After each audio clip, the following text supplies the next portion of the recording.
네, 트럼프 미국 대통령의 48시간 최후 통첩 시한이 만 하루를 남기고 있습니다. 이란은 더 심각하게 대응할 거라며 강경한 맞불 작전을 경고하고 나섰습니다. 네, 이런 가운데 미국이 회담 대비에도 착수한 것으로 전해져 그 결과에 관심이 쏠리고 있습니다. 차두현 아산정책연구원 부원장, 김재천 서강대 국제대학원 교수와 함께합니다. 두 분 다 어서 오십시오. 네, 안녕하세요. 네, 안녕하십니까. 주말 사이에 트럼프 대통령 48시간 최후 통첩 날린 이후에 미 정부 관계자들도 거센 조치를 예고했고요. 이란도 보복 조치를 예고하면서 맞대응을 시사했습니다. 양측의 이야기부터 듣고 오시죠. The president's been very clear from the beginning that the goals are destroy the Iranian Air Force and the Navy, to completely demolish their missile capabilities, and the president will take whatever steps it takes to achieve those goals. As the president announced, he will start by attacking and destroying one of Iran's largest power plants. He's not going to allow this genocidal regime to hold the world's energy supplies or economies hostage. لیکن در صورت عملی شدن تهدیدات آمریکا در خصوص نیروگاه‌های ایران بلافاصله اقدامات تنبیهی انجام خواهد شد. 1. تنگه هرمز به طور کامل بسته می شود. 네, 양측 모두 치명타를 예고하고 있는 상황이긴 한데 트럼프 대통령은 왜 지금 이 시점에 최후 통첩을 했을까요? 지금 이 전쟁의 양상이 제가 보기에는 아주 빠른 속도로 글로벌 에너지 공급망 전쟁으로 지금 좀 전이되고 있거든요. 성격이 예. 바뀌고 있다고 생각하는데 그 이유는 지금 호르무즈 해협 봉쇄 상황이 발생한 것이고, 그러면서 글로벌 유가가 오르고 그리고 미국 내 휘발유 가격이 크게 오르니까 트럼프 대통령이 분명히 조금 움찔했었던 거죠. 지금 트럼프 대통령의 이 SNS를 살펴보면은 이러이러한 군사적인 목적을 달성했다. 그리고 제 생각에는 그 정도면은 조금 상황을 정리하고 이제 전쟁을 좀 종결짓고 싶은 생각이 있을 것 같은데, 이 호르무즈 해협 봉쇄 상황은 어떻게 해서라도 좀 풀고 가야 된다고 생각을 하고 있는 것 같아요. 근데 지금 이란 같은 경우에는 이게 이제 확실히 급소라고 생각하니까 물고 늘어지면서 풀어주지는 않으려고 하니까 48시간 내에 이거 풀지 않으면은 우리가 너희들 전기 발전소를 차례로 공격하겠다라고 지금 협박을 지금 공언을 한 상황이고요. 이란 같은 경우에는 말씀하셨듯이 지금 그럴 경우에는 이 걸프 지역 내에 있는 그 정유 시설, 그리고 미국의 시설들을 공격하고, 또 이 걸프 지역의 많은 국가들이 담소화 시설에 의존하고 있지 않습니까? 그러니까 바닷물을 갖다가 민물로 만드는 그런 시설이 굉장히 중요한데, 그런 시설까지도 지금 파괴하겠다라는 것은 또 미국이 싫어하는 그 확전을 하겠다라고 하고 있기 때문에 양쪽의 입장이 지금은 굉장히 팽팽히 맞서고 있는 상황이고, 48시간 내 24시간 갔으니까 24시간이 굉장히 중요하겠습니다. 예. 네, 이란이 실제로 물러서지 않는다면 결국 미국이 어디를 때리느냐가 핵심일 텐데요. 트럼프 대통령이 발전소를 지목한 점이 눈에 띕니다. 네. 핵시설도 아니고 원유시설도 아니고 발전소를 겨냥했거든요. 네. 근데 지금 특히 부쉐르 원자력 발전소가 지목을 받는데, 그렇죠. 왜 여기를 지목한 걸까요? 네, 이란 내 그 에너지 공급의 가장 많은 부분을 담당하고 있는 지역이 이 지역이고요. 그리고 지금 사실 대외적인 지금 표현은 이란이 각종 시설들을 지금 혼용하고 있다, 군사적인 목적하고 민간 목적으로 혼용하고 있다라고 비판을 하면서 거기에 대한 이 공격이 불가피함을 부각을 하고 있지만, 사실상 지금 던지고 있는 메시지는 만약에 계속적으로 호르무즈 해협 봉쇄를 유지를 한다면, 그러니까 이 48시간이라는 게 특별한 의미가 있다고는 조속한 시일 내에 이 봉쇄를 해제하라는 거고요. 이게 하지 않는다면 지금의 이란 정권이 이 존재할 수 있는 최소한의 근거를 완전히 없애버리겠다라는 거예요. 왜냐하면 에너지가 공급이 되지 않는다라는 건요, 결국 이게 민간의 피해로 돌아간다. 우리가 흔히 얘기하는 정부의 기능이라는 게 어떤 거겠어요? 대민 서비스예요. 그러니까 일상생활이 유지될 수 있도록 의식주를 보장을 하는 건데, 이거 자체가 지금 불가능해지는 상황이 되면 설사 지금 저항을 한다라고 하더라도 내부적인 지지도는 점점 내려갈 수밖에 없겠죠. 그러니까 지금 만약에 여기서 봉쇄를 풀면 협상을 통한 정권 존속의 이 여지가 남아있지만, 만약에 그렇지 않을 경우에는 결국은 뭐 이 저항을 끌어간다라고 하더라도 내부에서부터 정권이 존속할 수 있는 이 여지를 완전히 없애버리겠다. 사실은 이 의미로 볼 수가 있어요. 예. 근데 지금 트럼프 대통령의 발언을 좀 들어보면 군사작전 점진적으로 축소한다고 했다가 최후 통첩하고 또 지상군 보내지 않는다고 했지만 주변에서는 지금 추가 파병까지 이루어지고 있는 상황이거든요. 어디를 주목해서 좀 해석해야 되는 겁니까? 저는 뭐 트럼프 대통령의 SNS 글을 조금 주목해서 봐야 된다고 생각하는데 지금 그 일본에서 해병대가 약간 주일 미군 이 해병대가 지금 이쪽 지역으로 지금 오고 있는 것도 또한 사실이고 이런 움직임은 제가 보기에는 이제 국방부 차원에서 좀 움직인다고 생각해요. 그러니까 대통령이 이렇게 해 하고 지시를 했다기보다는 국방부 차원에서 이러한 어떤 전술적인 이 선택지가 있습니다. 그러면 데리고 오라 그래. 그리고 뭐 지금 국방부에서 한국 돈으로 300조 원 가량의 이 추가 예산, 그렇죠? 추경을 좀 준비하고 있다라는데 이런 거는 이제 국방부 차원에서 좀 준비를 해야 되는 거라고 생각하는데 대통령은 아직 뭐 의회에 상정하는 것을 지금 보류하고 있는 상황이라는 것이죠. 무슨 말씀을 좀 드리고 싶냐면은 저는 대통령은 확전은 바라고 있지 않다고 생각해요. 아까도 말씀드렸지만 뭐 대여섯 가지의 이 군사적인 목적 충분히 달성했다라고 이렇게 SNS에 글을 적어놨거든요. 근데 이제 하나 걸리는 게 분명히 이제 호르무즈 해협의 봉쇄 상황은 어느 정도는 해결하고 나와야 되는 것이거든요. 근데 이것을 이란이 들어주지 않기 때문에 지금 어떻게 보면 거의 뭐 이제 마지막 카드로 발전소를 때려서 지금 우리 차 소장님, 우리 차 박사님 말씀하셨듯이 이란에 완전히 숨통을 갖다가 끊어놓겠다라는 것인데 그게 조금 더 효율적이지 이 상황에서 실질적으로 지상군 파병을 한다. 그러니까 지금 뭐 거론되는 옵션이 저쪽 안쪽으로 그 하르그섬을 갖다 점령한다든지 아니면 UAE와 지금 영토 분쟁을 겪고 있는 조그만한 섬에 뭐 상륙시키고 아니면 뭐 본토에 특수부대를 보내가지고 핵물질을 갈취해서 지금 해외로 반출하는 어떤 이런 옵션들 나오는데 그거 성공 여부가 조금 확실하지 않고 성공하더라도 인명 피해가 발생할 수 있다는 거. 여태까지는 경제적 비용의 문제였었는데 인적 비용이 발생하면은 어떻게 보면 이거는 트럼프가 정치적으로 견뎌내기 어려운 저는 이게 레드라인이 될 수 있기 때문에 확실히 목표를 달성할 수 있다라는 보장이 없는 상황에서 지상군 투입을 감행한다라는 거. 그러니까 뭐 이거는 가능성의 문제이기 때문에 언제나 열려 있지만 그게 가능성이 크냐 낮냐라고 저한테 물어보면은 저는 여전히 조금 낮다라는 쪽으로 그렇게 좀 분석을 하고 싶습니다. 네. 지금 미국 내의 여론도 트럼프에게는 굉장히 부담일 텐데요. 미국 국민의 절반 이상이 이란전 지지하지도 않고 또 지상군 투입하는 거 바라지도 않는다 이렇게 얘기하고 있습니다. 이런 여론의 부담들이 트럼프의 결정에 영향을 줄까요? 그렇죠. 일단은 지상군 투입은 여론의 문제도 문제지만은 사실은 이게 이제 대규모 미군 피해로 이어질 수 있기 때문에 여전히 주저할 거예요. 그러니까 사실 뭐 오락가락하는 것 같지만 전반적으로 트럼프 대통령이 얘기하는 거는 군사작전 목표는 웬만큼 달성을 했어요. 근데 이걸 어떻게 상징화해가지고 이제는 목적이 달성됐기 때문에 종결을 할까 보니까 누가 봐도 이게 비판받을 수 있는 소지는 제한을 해야 됩니다. 그러니까 호르무즈 해협이 닫혀 있다라는 상황 자체를 해결을 해야 되는데 이게 지금 여의치가 않으니까 일단 최종적으로 한 번은 대규모 군사작전을 벌여보고 근데 그 경우에도 지상군 투입은 아닐 거예요. 일단은 이 원거리 타격 위주로 지금 그 주요 시설들을 공격을 해서 이란 그 정권을 압박을 하고 그런 다음에 이제 호르무즈에서 봉쇄를 풀어보겠다라는 건데 사실 비일관성의 면은요. 미국뿐만 아니라 이란도 동시에 지금 이 발견이 되는 문제들이에요. 그래서 개인적으로는 결사항전이라는 이 목소리는 일치를 하지만 실적으로 지금 이란의 지도부들이 여기저기 자리들이 비어 있는 상황이거든요. 일관된 결정을 지금 내릴 능력이 있는 건가에 대한 의문이 드는 게 대표적인 게 만약에 공격하면 호르무즈 해협 완전 봉쇄하겠다 그랬단 말이에요. 근데 지금도 사실은 완전 봉쇄한 거랑 마찬가지예요. 왜냐하면 몇 개 국가의 선적 배들을 제외하고는 지금 통과를 못 하고 있잖아요.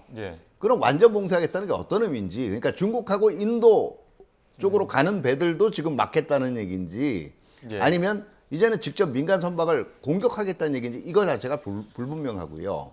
더더구나 이제 이 디에고 가르시아 이제 예. 미국하고 영국이 공동으로 사용하고 있는 기지인데 예. 여기 대한 공격은 어떻게 보면 그동안 호르무즈의 파병 문제에 대해서 좀 미온적인 입장을 보이고 있던 나토 동맹국들을 오히려 자극할 수가 있어요. 그러면 전반적으로 미국을 국내적으로 곤란하게 만들고 미국과 나토를 분리하게 만들고 그다음에 이 이란 국내적으로는 항전의 상징 밑에서 국민들을 단결시키겠다는 이 목표 자체가 앞뒤가 안 맞는 상황들이 지금 발생을 하는 거예요. 예. 그렇기 때문에 지금 하나 분명한 거는요. 지금 어쨌든 양쪽 다 이 대외적으로 천명한 그게 있기 때문에 설사 그리고 만약에 그럼 이란이 도저히 한 이틀 내에 못 견뎌서 그러면 이 호르무즈 봉쇄를 풀었다. 이 중앙 정부 차원에서는 그럴 수가 있어요. 근데 아까도 말씀드렸지만 지금 정권 차원의 어떤 일관성도 없거든요. 그럼 지방에서 만약에 준동하는 과격파들을 호르무즈 인근에서 어떻게 통제할 거냐. 이게 통제 안 되면 예. 여전히 봉쇄는 유지되는 거나 마찬가지예요. 그러니까 호르무즈 해협 불안정 문제는 사실은 정전하고도 연계가 돼 있지만 정전 이후에도 상당 부분 계속될 수가 있고 그러면 이거는 뭐 1, 2주 내에 풀릴 문제는 저는 아니라고 생각을 합니다. 예. 개인적으로. 근데 이제 이란의 공통된 목소리 중에 하나는 네. 눈에는 눈 작전이었지만 이제는 눈 때리면 우리는 팔도 때리고 다리도 때리고 더 세게 때릴 거야 이렇게 지금 나오고 있는 거 아닙니까? 강경한 그렇죠. 보복을 이제 천명하고 있는 상황인데 이렇게 되면 담수화 시설이라든지 아예 그냥 본인들의 어떤 그 시설까지 묶어버리고 뭐 아예 네네. 뭐 배수진을 치는 이런 작전들은 어떻게 봐야 되는 겁니까? 근데 쉽게 얘기하면은 이제는 내일을 안 보겠다라는 거예요. 예. 그리고 나 혼자 죽지는 않겠다라는 얘기거든요. 주변까지를 그러니까 이게 주변의 민간 시설 그다음에 군사 시설 안 가리고 공격을 하고 그리고 국제 유가를 비롯한 세계 경제에 대한 충격파가 가해지더라도 나는 그거 신경 안 쓰겠다라는 거는 그만큼 결사항전 의지를 다지는 것도 되지만 이란 지금 현재 전쟁 지도부가 지금 한 치 앞을 내다볼 수 없는 절망적인 상황이라는 걸 얘기하기도 거꾸로 반증하기도 해요. 그러니까 이제는 뭐 이 전쟁이 일단 넘긴 다음에 어떻게 하겠다 이걸 생각할 계제가 지금 아니라는 의식을 반영을 하기도 한다는 겁니다. 예. 네. 아까도 언급하셨지만 이 부셰르 원자력 발전소를 친다는 건 이 핵시설이 아니고 민간인 시설을 공격하겠다는 취지로 또 해석이 되기 때문에 이게 국제법 위반 소지도 있고요. 이 미국이 이란의 전력 시설을 건드리게 되면 이란만 영향을 받는 건 또 아니라면서요. 주변 국가들에게까지 영향을 받는다고 하던데 이게 무슨 이야기입니까? 지난번에 그 이스라엘이 이 이란의 석유 시설을 공격했었을 때 트럼프 대통령이 대노했잖아요. 왜 예. 이거 알리지도 않고 이런 식으로 공격을 감행했느냐. 왜냐하면 글로벌 유가가 예. 다시 이 급격히 상승을 하니까. 그래서 다시는 이러지 마 그랬는데 그 후에도 이 이란의 가스전을 쳤습니다. 네. 예, 그 트럼프 대통령은 나는 몰랐어라고 얘기를 갖다 했는데 네타냐후가 트럼프 대통령에게 알리지 않고 감히 그 공격을 감행했을 것 같지는 않은데 가스전을 치면은 그래도 글로벌 유가가 오르긴 올랐는데 조금 덜 출렁이는 것이 가스는 지역 기반이고 그다음에 개인 국가대 뭐 이렇게 계약 기반이기 때문에 글로벌 유가에 끼치는 영향이 상대적으로 제한적이에요. 예. 그래서 지금 원자력 발전소를 치는 것은 뭐 핵시설을 때리겠다기보다는 차 박사님께서 잘 설명을 해주셨는데 이들의 이제 민간 시설 그러면서 전력의 상당 부분을 의존하고 있는 그런 원자력 발전소를 쳐서 그 어떻게 보면 이제 전쟁 수행 능력을 아예 무너뜨리겠다라는 것으로 보이거든요.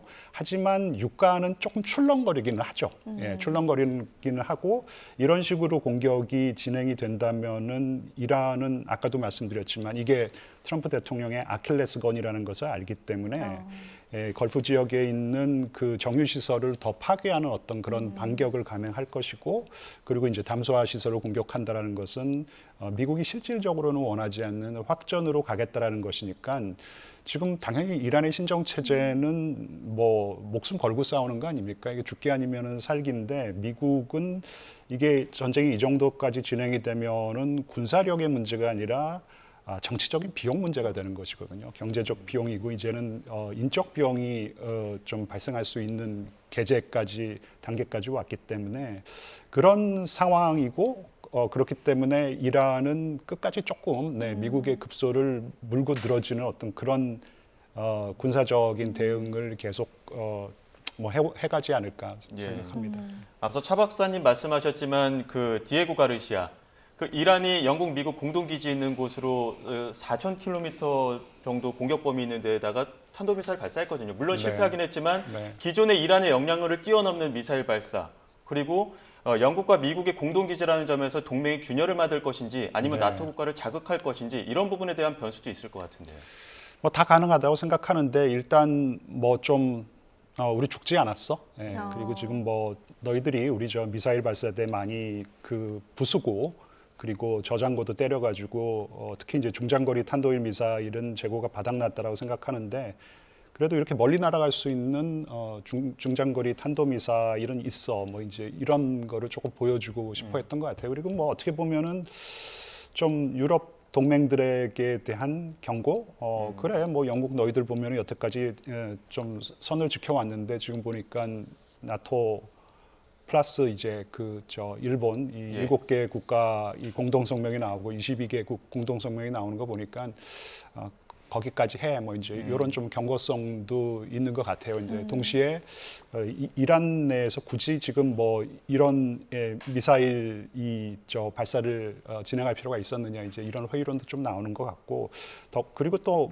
이스라엘의 이 핵시설을 공격을 했단 말이에요. 방공망을 뚫었다고 할 수가 있겠죠. 그런 것들도 우리는 아직 살아 있어. 이제 이런 메시지를 조금 보내고 싶어 하는 것 같습니다. 네. 자, 지금 또 전쟁의 확전 변수로 꼽히는 게 바로 친이란 후티 반군의 참여 여부일 겁니다.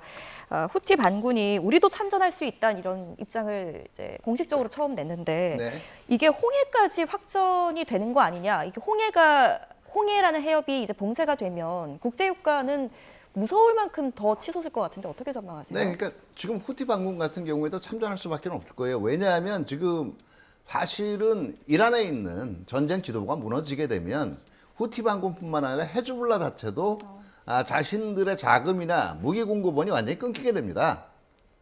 그러니까 지금 이란 정권 수뇌부뿐만 아니라 지금 후티 반군이나 헤즈볼라도 어떻게 보면 존망의 위기의식을 가지고 있다고 볼 수가 있어요. 그러면 이걸 빨리 어쨌든 이란 정권 이 수뇌부를 지금 어느 정도 유지시켜 놓기 위해서는 참전이 불가피하다고 보는 건데 후티 반군 같은 경우에 이미 작년의 작전에서 이스라엘 작전은 상당 부분 타격을 입었거든요. 그러니까 실질적으로 이게 확전의 위험성을 계속 경고한다라는 면에서는 심각하게 봐야 되겠죠. 그런데 실질적으로 그만큼 저항 능력을 가지고 있느냐. 이거에 대해서는 또 별개의 문제예요. 그러니까 만약에 실적으로 이스라엘도 지금 보면 어떻게 보면 예상보다는 작전 시간이 길어지고 있는 거고 이게 무조건 길어지고 끝까지 가면 네타냐후 정권도 무조건 편하고만 한 건 아니에요. 그리고 지금 주로 보면 이란하고 미국 간에 서로 주고받기가 이루어지고 있고요.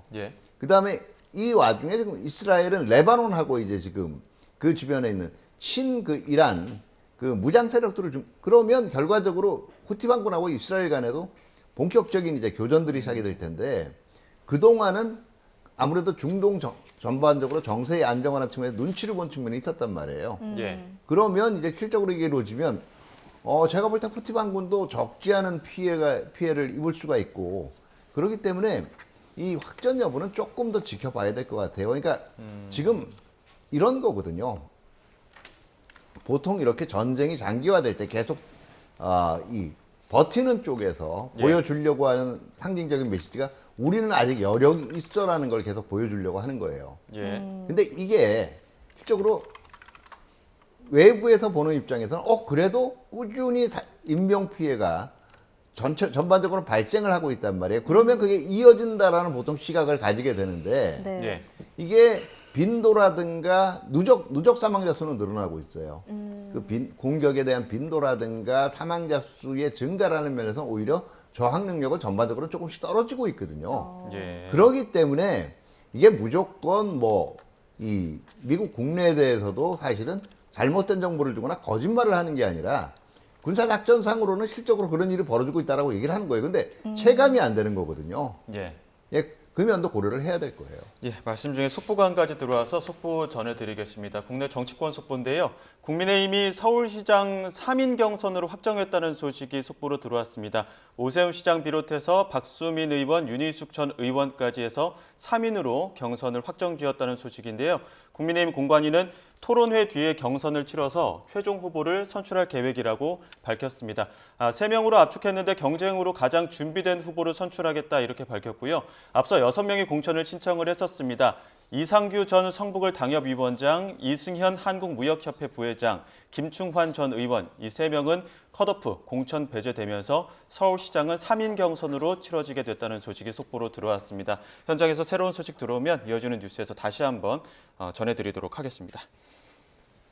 네, 자, 저희는 다시 이란 전황 다시 한번 짚어보겠습니다. 지금 미국 행정부에서 이란과의 회담을 준비하고 있다. 이런 또 소식이 현지 매체를 통해서 전해 들어오긴 했거든요. 가능성은 어떻게 보십니까? 그 전에 제가 조금 그 후티 반군 그 동원 예. 가능성에 대해서, 네. 그러니까 이게 뭐 후티가 많이 약화가 된 건 사실인데 예.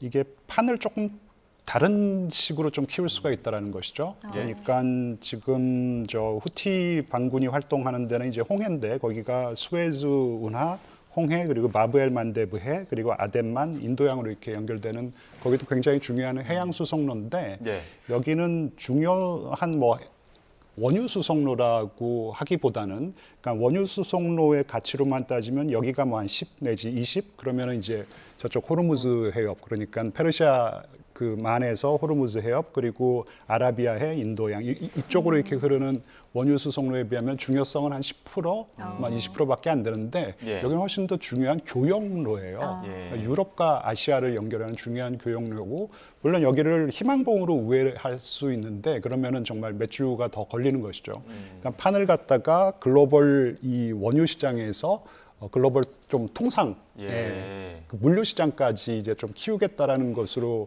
저는 좀 보여가지고 예.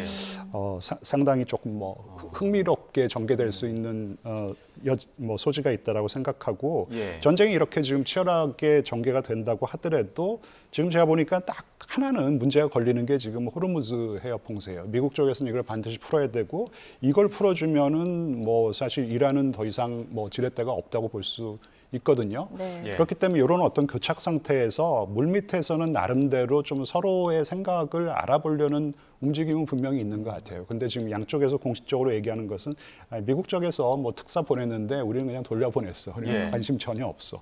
그리고 미국 측에서도 보면은 전혀 저쪽에서 뭐 얘기를 걸어왔는데 우리 전혀 관심 없어. 지금 이러고 있는 상황인데 예. 하지만 이렇게 치열하게 대치 상황이지만 물밑에서는 분명히 좀 조건을 맞춰보고 있는 어떤 그런 국면으로 또 이해할 수도 있다고 생각합니다. 그러니까 행정부 입장에서 이렇게 회담에 대비한 초기 논의 시작했다는 거는 또 새로운 또 이야기다 보니까 이거 지금 회담을 꼭 시작할 수 있을 것이냐 이런 부분에 대한 가능성을 좀 얘기하는 것 같거든요. 예, 우리가 흔히 얘기하는 물밑 접촉은 충분히 진행되고 있을 가능성이 있어요. 예. 특히 지금 뭐 미국의 이란 공격 하루 전까지만 해도 제네바에서 지금 오만 중재로 당시에 이 회담이 열렸었거든요. 그러니까 그 멤버들을 중심으로 가동이 되고 있을 가능성을 배제를 할 수가 없고요.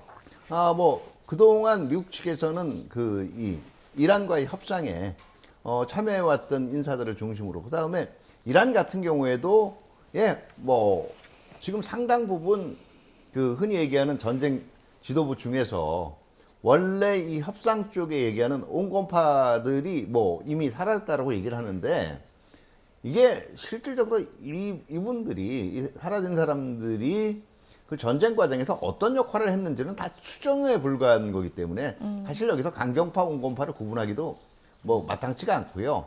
오히려 뭐 이란 같은 경우에는 지금 마수드 페제시키안 그 대통령 같은 경우에는 그동안 이 종전 조건 같은 거를 이미 제시를 했기 때문에 물밑 접촉은 제가 볼 땐 충분히 이루어질 수 있다고 봐요. 네. 자, 결국 또 제3국의 중재가 중요해질 수밖에 없는데요. 특히 카타르의 역할이 주목되는데 카타르는 또 이렇게 공식적으로 중재 역할을 하는 게 부담스러운 상황인 것 같아요. 미국은 좀 선호하고 있는 것 같아요. 왜냐면은 카타르는 지금 확실히 많이 맞았잖아요, 그렇죠? 예, 석유 시설뿐만 아니라 저 가스 시설이 거의 대부분 지금 파괴가 됐다고 하는데, 근데 이제 문제는 너무 미국 쪽 입장에서 중재를 할 수 있다라는 점에서 이란은 별로 그렇게 선호하는 중재 국가가 아닐 것 같고, 이제 오히려 전쟁 전에 오만이 나름대로 좀 중립적인 입장에서 역할을 했기 때문에 오만 정도가 좀 중재국으로 나서는 게 어떨까 뭐 이런 생각을 하고 있을 수도 있을 것 같아요. 네. 역시 이제 추정의 영역인데, 단지 지금 문제는 서로 뭐 거의 공식적으로 내세우고 있는 어떤 종전의 조건이라는 것이 맞아 떨어질 수 있는 어떤 조건이 하나도 없는 것 같아요. 지금 이란은 다시는 이런 전쟁을 일으키지 말라라는 것을 법적으로 조금 확인을 해달라는 것이죠. 이게 문서로, 그래서 국제법적인 효력을 띨 수 있는 어떤 문서로 조금 이렇게 확인을 해달라는 것이고, 그리고 배상금을 지금 요구하고 있습니다. 예. 큰 배상금을 요구하고 있고, 그리고 또 들어줄 수 없는 게 미국 입장에서는 지금 미국의 군사 시설을, 그러니까 군기지를 갖다 다 폐쇄하고 너희 집에 가라는 것이에요. 이것도 미국 쪽에서 좀 들어주기 어려운 것 같고, 미국은 지금 우라늄 농축 절대 안 된다라는 것이고요. 그리고 핵시설을 완전히 좀 폐쇄하라는 것이에요. 그리고 IAEA 검증단이 들어와가지고 민간 시설까지 좀 들여다보겠다라는 것이고, 그리고 미사일, 지금 탄도미사일 아예 없애든지 아니면 사거리를 갖다가 굉장히 좀 축소하라는 것이고, 그리고 이 너희들이 소위 말하는 그 저항의 뭐 헤즈볼라라든지 그죠, 이제 후티 반군, 그리고 있죠 하마스를 지원하는 그런 외교 정책 방향을 갖다 완전히 바꾸라는 것이고, 그리고 이제 마지막 하나가 가장 이게 사실 지금 중요한 거라고 생각하는데, 호르무즈 해협 봉쇄를 풀으라라는 요구예요. 근데 여기서 지금 보면은 뭘 어디가 이렇게 좀 들어줄 수 있는 게 하나도 없을 것 같아가지고, 이런 어떤 교착 상태, 서로 들어주기 어려운 조건을 나름대로 조금 중재해서 한두 가지라도 좀 맞춰주면은 양국 모두 지금 좀 힘든 상황이니까 뭔가 출구, 그러면서 이걸 갖다가 뭐 공식화하지는 않더라도 미국도 이 정도면 우리가 뭐 충분히 뭐 원했던 목표를 달성했다 하고 그냥 돌아가고, 이란도 나름대로 뭐 승리서사를 우리가 이긴 거다라고 하고 그냥 이렇게 조금 전쟁이 어떻게 보면 종전선언 없이도 좀 끝날 가능성도 있다고 생각합니다. 예. 이미 그 지금 공습 전부터 협상은 있었던 거 아닙니까? 협상이 그렇죠. 있었는데 지금 공습이 벌어졌고 서로가 상처가 난 상황에서 출구가 있을까요? 그렇죠. 지금 근데 그 이제 미국 측이 얘기한 이런 뭐 6개안 건 확실하지는 않지만 그 짐작되는 것들인데요. 이 중에서 지금 그 우라늄 농축의 그 아마 완전 중단, 이거는 어렵겠지만 일정한 기간 동안 농축 활동을 하지 않겠다라는 거든지, 그 다음에 이제 포로더라든가 나탄즈 핵시설의 폐쇄 같은 문제들, 이 문제는 폐쇄보다는 아마 IAEA 뭐 이걸로도 돌파구를 찾을 수가 있을 거예요. 예.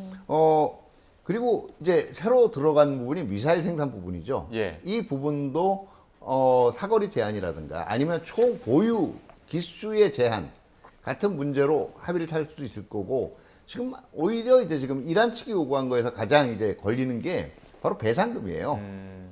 이 배상금은 원래 진 쪽이 지불하는 거예요. 예. 근데 지금 미국 측에서 나오고 있는 얘기가 결국 그러면 동결자산 풀어줄게. 그러니까 미국은 보상으로 생각을 해주는 거죠. 이게 일종의. 예. 근데 이제 이란은 이걸 또 뭐 어차피 모든 그 협정이나 협약이 맺어지고 나면 양측 다 국내에서 편하게 해석하는 관례들이 많으니까 예. 뭐 그런 여지들이 있긴 한데, 지금 당장은 오히려 제가 보기에는 조금 이 협상들이 조건이 맞기에는 미국 측도 행정부 내부에서 서로 다른 의견들이 완전히 일치되지 않는 의견들이 있고요. 그럼 이란은 지금 하나로 움직이고 있느냐? 제가 아까도 말씀드렸잖아요. 지도부 내에 뭔가 지금 앞뒤가 안 맞는 정책들이 나오고 있단 말이에요. 예. 그럼 협상이라는 거는요, 양측 다 동일한 이 경향이 적어도 한 정부 내에서는 있을 때 가능한 거예요. 그러니까 지금 뭐 양측의 의견이 맞고 안 맞고를 이제 떠나서 미국 국내, 특히 이란 국내에서 이걸 받느냐 마느냐에 대한 의견들이 굉장히 충돌할 가능성이 크고요. 예. 그렇기 때문에 제가 볼 땐 조기 협상은 어느 한쪽이 조금 더 이게 피해에 대한 부담이 더 커져야 가능한 게 아닐까 생각이 돼요. 예. 네. 자, 난항이 예상되는데요. 이런 가운데 이란이 강경책과 온건책을 동시에 쓰고 있습니다. 심각한 보복으로 대응하겠다라고 하면서도 적을 제외하고는 이 호르무즈 해협 통과시켜주겠다라는 이야기도 했거든요. 한번 직접 들어보시죠.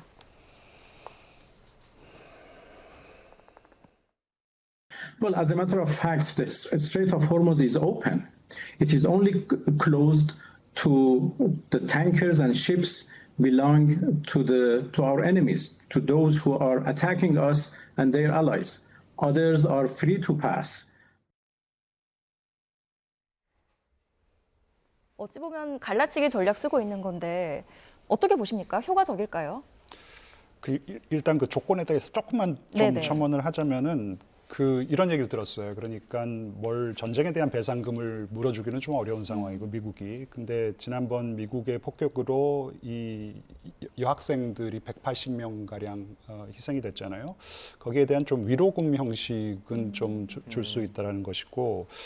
지금 사실 이란은 뭐 농축을 하고 싶어 하는데 안 하게 되더라도 그러니까 일정 기간을 두고 안 하겠다. 그런데 사실 트럼프 행정부는 그거 절대로 안 된다 그랬죠. 이게 소위 말하는 일몰 조항, 선셋 클로즈인데 절대로 안 되겠다 그러는데 글로 다시 이제 협상이 돌아가면은 조금 미국 쪽이 양보하는 게 아닌가라는 생각을 했고요.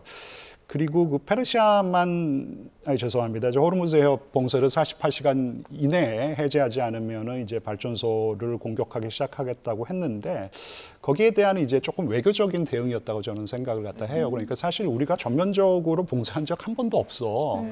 그리고 너희들 미국이나 이스라엘 너희들이 지금 이러한 무도한 공격을 해왔기 때문에 너희들 배만 지금 너희들의 함선, 유조선이랑 화물선이 지금 통과를 우리가 불허하고 있는 것이죠. 나머지 국가들에게 우리가 봉쇄한다는 얘기 한 적도 없고 실질적으로 중국이나 뭐 파키스탄 그리고 인도 그리고 많은 동남아시아의 비동맹 국가들에게는 통과를 좀 허해주고 있었던 상황이거든요. 네. 이제 그걸 다 분명히 한 것이죠. 우리는 전면적인 봉쇄를 한 적이 없고 그리고 너희들 국가나 아니면 너희들 국가 뒤에 바짝 줄 서 있는 그런 국가들만 아니면 우리는 다 통과시켜줬고 통과시켜 줄 것이야. 그러니까 이게 조금 외교적인 대응인 것이죠. 나름대로. 그리고 이제 조금 국제 여론을 자기네 편으로 조금 이렇게 좀 끌어오기 위한 하나의 행동이었던 것 같고 근데 그것보다 이제 동시에 이 굉장히 강경한 메시지도 내고 있는 것이죠. 말씀드렸듯이 석유 시설을